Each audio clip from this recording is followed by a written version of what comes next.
les Jeux sans enjeu, nous sommes en direct. Merci d'avoir choisi notre chaîne pour passer votre déjeuner. Bon appétit si vous êtes à table. Aujourd'hui, émission un petit peu spéciale parce que j'ai eu l'idée il y a un mois, sur télé. Les Jeux sans enjeu reçoivent 4 jeunes aujourd'hui qui ont envie de faire leur première télé et ont envie d'être animateurs ou animatrices de télévision. Alors vous allez pouvoir les apprécier, les admirer, les juger, les critiquer peut-être avec un numéro de téléphone, je vous le donnerai dans un instant. Mais avant, je vous les présente parce qu'ils veulent évidemment remporter les Jeux sans enjeu aujourd'hui. C'est vous qui allez voter pour eux par téléphone. Et je voudrais vous présenter David Sauvage qui est de faire ses premiers pas dans l'animation. Bonjour David. Bonjour Théo. On va mieux te connaître dans un instant parce que le premier jeu, ce sera évidemment de vous présenter l'un après l'autre avec 1 minute chrono. Nous avons également Jenny Rieu. Salut Jenny, magnifique. Bienvenue Jenny, tu t'es bien habillée pour ta télé, t'es bienvenue. C'est évidemment par respect pour les téléspectateurs, il faut bien se présenter. Et Karine Dubicki. Bonjour. Bonjour Karine, bienvenue. Et enfin, Élie Cohen, bras croisés. Oui, parce que j'ai froid aux mains. D'accord. On va commencer avec la présentation de chacun des joueurs. Le but du jeu, ça va être l'un après l'autre. Il va y avoir... Bonjour, j'ai juste une petite question. Pourquoi tu viens de dire que Karine était féconde? Non, je dis que Karine avait une certaine faconde. Ah, ça veut dire une faculté à s'exprimer, à bien parler, etc. Littéraire. Bonne question pour tout à l'heure. Voilà. Que veut dire faconde? Allez, Élie, ça commence bien. 60 secondes pour te présenter, face caméra. À nos amis téléspectateurs, c'est parti, bonne chance. Eh ben, voilà, c'est commencé. Donc, il gagne 5 secondes, là, c'est bon. C'est bon. Je m'appelle Élie, j'ai 24 ans, voilà, ça c'est fait. Je viens de Paris, dans le 10e arrondissement. Alors, pour ceux qui ne connaissent pas le 10e arrondissement, c'est où maintenant il y a des... en tout cas, ça fait toujours une jolie vue quand on se réveille avec un beau soleil. Donc, c'est toujours sympathique comme quartier. C'est un quartier... Vous allez me dire, mais pour l'instant, rien de bien original. Je suis un chanteur et je suis décidé et particulièrement motivé à devenir artiste de télé, enfin présentateur télé, j'adore ça. Le maquillage, comme a dit Karine, j'aime bien le maquillage, mais pour les occasions, vraiment, c'est pas vraiment ce que j'adore de la télévision. Mais vous allez me dire encore, bon, ben, Élie, t'es pas si original que ça. Eh ben si, car j'ai des talents cachés d'imitateur. Et alors, tu sais imiter qui, alors? Mais ils sont vraiment cachés, enfouis, donc je pense qu'1 heure suffirait pas pour les retrouver. Peut-être que si je les retrouve avant la fin de l'émission, je vous ferai un petit peu. Bien voilà, on peut applaudir Élie, en tout cas. Un exercice pas facile, de se présenter comme ça, là, en 1 minute, devant des caméras, avec des gens qui vous regardent. C'est leur 31 en plus. La totalité. Allez, on va mieux vous connaître justement avec le quiz que vous nous avez préparé. On va commencer par que tu vas poser tes questions que tu as préparées à l'équipe adverse. Si Élie ou Jenny savent répondre, ils marquent 1 point pour leur pomme. Et puis s'ils ne savent pas répondre, c'est toi qui marques le point. Très bien. D'accord, David, on t'écoute. Pose-nous tes questions. Alors, on va vous emmener un peu en cuisine. Donc, on va faire un plat très simple. Je vais vous demander si vous savez cuisiner les œufs, parce que les œufs peuvent être au plat, en omelette, à la neige. Mais est-ce que vous savez ce que sont des œufs miroirs? Des œufs miroirs. Jenny, est-ce que tu sais ce que c'est des œufs miroirs? Parce que moi je le sais, mais je propose que tu le... Élie, il s'en sort toujours avec une belle galipette, j'ai remarqué. Parce que les œufs miroirs, moi je sais que quand on casse un œuf, on voit dedans, tellement que c'est lisse. C'est peut-être ça, non? Non, on peut mirer les œufs pour voir s'ils sont bien frais, mais les œufs miroirs, c'est tout à fait autre chose. Alors là... Les œufs devant un miroir. C'est une manière particulière de les préparer. Une manière particulière. Très simple, mais particulière. C'est une façon particulière de les cuire. De les cuire, oui. Moi, je ne sais pas du tout. Vous pouvez donner votre langue au chat. Là, je donne mon œuf au plat. Oui. Et bien, vous faites... Il faut un four, il aurait fallu qu'il les cuise au four pour faire les œufs miroirs. Et voilà. Pas dire ça. David, effectivement, les œufs miroirs, ce sont les œufs qui sont question d'Élie. Bon, ben, on va essayer de vous coller. Alors, je vais trouver une question difficile. C'est sur les œufs. J'ai que des questions faciles. Là. Alors, non, t'en avais... Non, j'en ai une bonne. Alors, pendant la Seconde Guerre mondiale, une petite question d'histoire. C'est bien, ça relève un peu le niveau. Voilà. Quel pape, pendant la Seconde Guerre mondiale, quel pape était alors en poste? Alors, j'ai 4 propositions quand même. C'est gentil. Jean-Paul II, est-ce que c'était Jean-Paul II? Est-ce que c'était Pie XII? Est-ce que c'était Jean XXIII? Ou est-ce que c'était Spider-Man 3? Petite blagounette d'Élie. Disons que Jean 23 a eu quelques petits soucis pendant la guerre, donc je dirais Jean 23. Mais... Et non. Non. Non, Pie XII. Et non, c'était Pie XII. Eh ouais. C'était Pie XII. C'était Pie XII. Ouais. Pie XII, qui a été pape, effectivement, pendant la Seconde Guerre mondiale, de 1952. Oui, Et c'était ouais. pas la Seconde Guerre mondiale.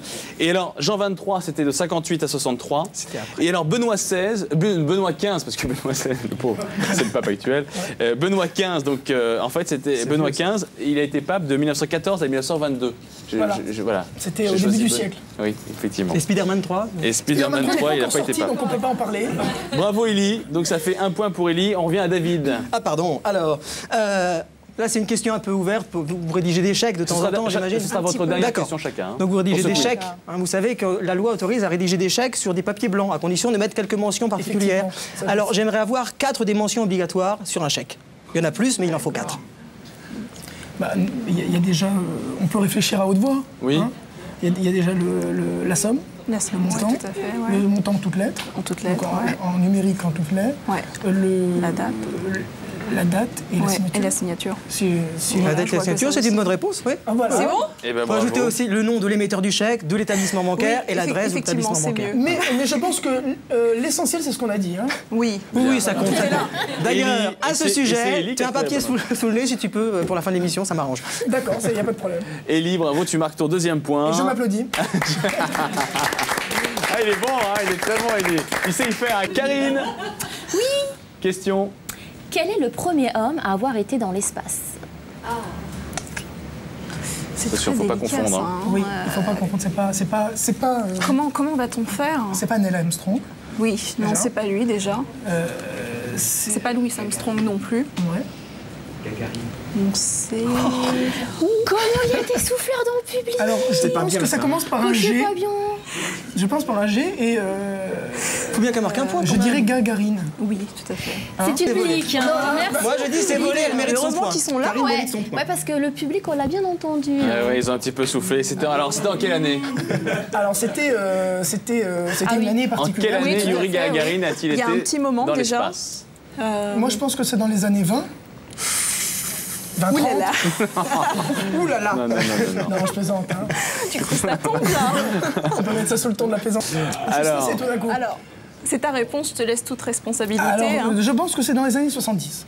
Un peu avant. 60. Un petit peu avant. hein. 62. 61.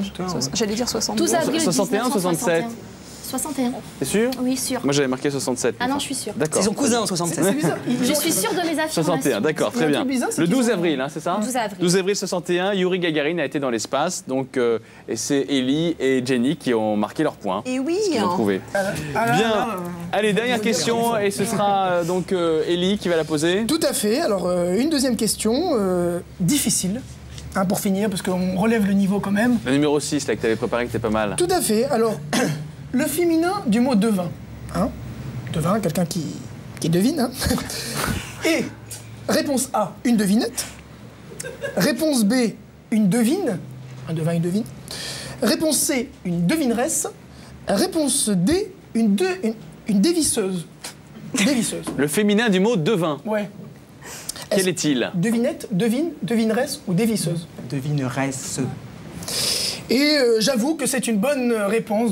On va continuer avec le deuxième jeu, puisque je vois que vous êtes bien chaud, avec des vrais ou faux que vous nous avez concoctés, chacun de votre côté. C'est le même principe hein, que pour le quiz. Chacun va donner ses affirmations et puis on va essayer de deviner si tout cela est vrai ou faux. C'est parti, en direct sur Direct 8.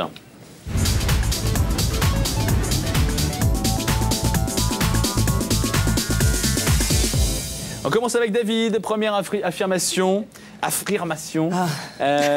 Qui est soit vraie, soit Ça va fausse. frire. Soit, donc c'est une vraie info insolite, soit c'est complètement inventé et par tes soins. Absolument, On va voir c'est si l'un t'as ou beaucoup l'autre. d'imagination. Et là, en l'occurrence, c'est une petite histoire qui se passe en Espagne, où on aime beaucoup les animaux, ça va faire plaisir à nos amis de 30 millions d'amis, puisqu'après avoir créé les hôtels pour animaux, les messes et les sacrements pour les animaux, comme en Italie, où tous les ans on fête, je crois, Saint-Janvier, eh bien, en Espagne, on a lancé une messe pour les chiens, où le prêtre s'habille en chien et dit la messe en aboyant.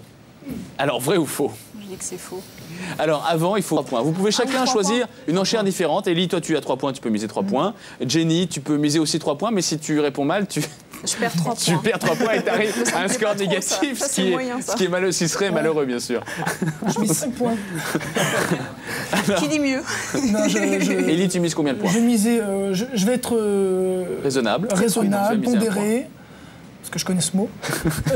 1 point. Un point. Ah bon, Et parce que Jenny, je tu veux pense- miser combien? Pareil. Un point, d'accord, pas de risque. Il m'a l'air rusé, hein. Alors, Élie, à ton avis, est-ce vrai ou faux que nous avons maintenant des messes qui sont données par un prêtre qui s'habille en chien et qui fait des messes pour les chiens en aboyant? Il y a tellement de... Excusez-moi. Il y a tellement de folie dans ce monde que... Je sais pas, moi je serais tenté de dire oui, mais c'est tellement gros que j'ai envie de dire non. Alors, ta réponse? C'est une position équilibrée. Donc j'ai bien misé 1 point. Hein. Donc, Élie, Je oui. vais dire non. Ok, et Jenny? Je vais dire vrai.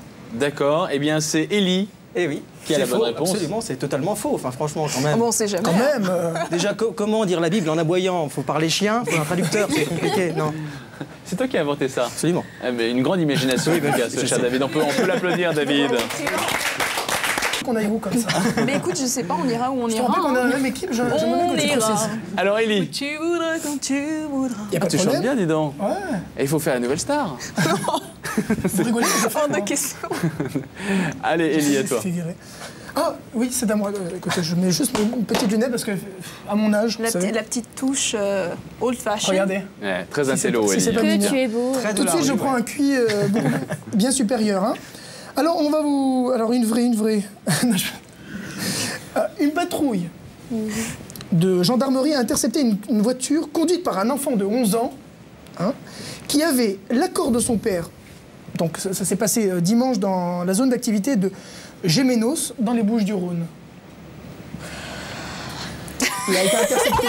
Il avait 11 ans, il s'est fait intercepter. En même temps, hein, on voit tout. En France, quand même, ça me semble bizarre. Aux États-Unis, ça m'étonnerait. Il avait pas. 11 ans et il a juste dit. Effectivement, moi, le souci. Avec c'est- l'accord des parents, il faudrait vraiment que. Avec l'accord de son père, de oui, il a bien dit. faudrait que le père soit pas très bien dans sa tête.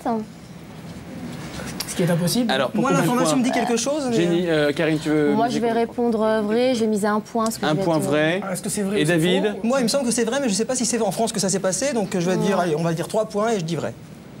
D'accord, alors la réponse. Eh bien, c'est Eh oui, c'est vrai. C'est Tu peux vrai, nous en dire un peu plus ou pas? malheureusement, c'est vrai. Oui, effectivement, donc il a été intercepté par cette patrouille de police qui a convoqué le père immédiatement.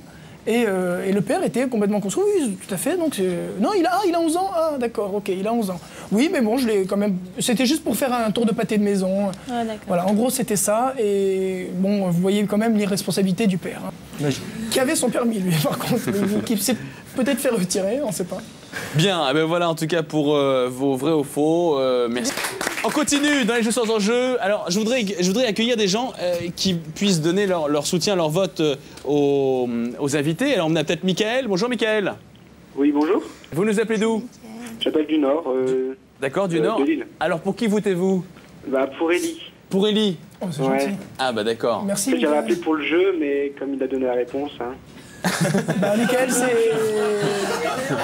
Michael, tant pis pour toi et tant mieux pour moi. Non, Ah oui, vous appeliez en fait pour le défi mystère et puis bah voilà. Ouais. Donc Bah, comme c'est- la réponse a été donnée. C'est très gentil, Michael. Et d'ailleurs, je pense que tous ceux qui voteront pour moi auront un cadeau, c'est ça? C'est ce que tu as dit avant l'émission?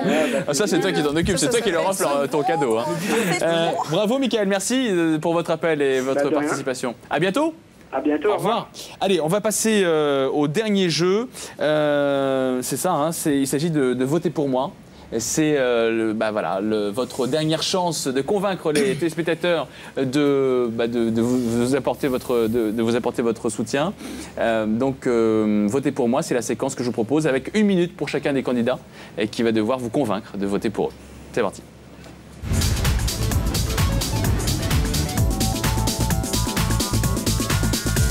Justement dans un instant où on en est dans les votes. Pour l'instant, c'est Élie qui va devoir convaincre les téléspectateurs de voter pour lui. Encore 3 minutes 60 secondes pour convaincre tout le monde de voter pour toi et afin que tu sois reconnu comme un bon apprenti animateur télé. T'as pas une petite info sur Théo, là?